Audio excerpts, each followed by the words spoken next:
यो पानी स्टोर लगाउनको लागि चाहिँ यहाँनिर यसरी लगाउँछ हामी चाहिँ यहाँनिर एउटा जाली नेट राख्यो यो राख्यो भने फेरि मैलाहरू फस्दैन नि त अनि यहाँ चाहिँ बनाइसकेपछि अब एउटा नेट राख्नु छ यहाँनिर राखेर पानी रिफाइनहरू जान्छ नि अहिले मैलाहरू फस्दैन हो नभए त पाइपहरू ब्लक हुन्छ मैलाहरू फस्छ त यसो गर्छ यहाँबाट पाइप कनेक्ट गरेर चाहिँ अनि त्यो बाँड्नु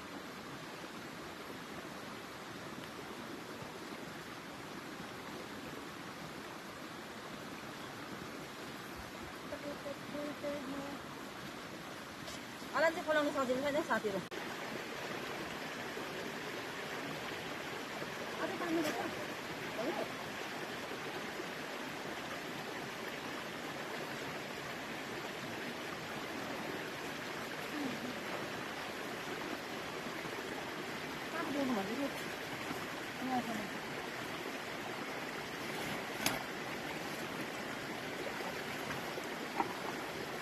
ऐनाले पानी लाउनु पनि सक्यो साथीहरू दुईटा पाइप चाहिँ फिट गरिदिएको आज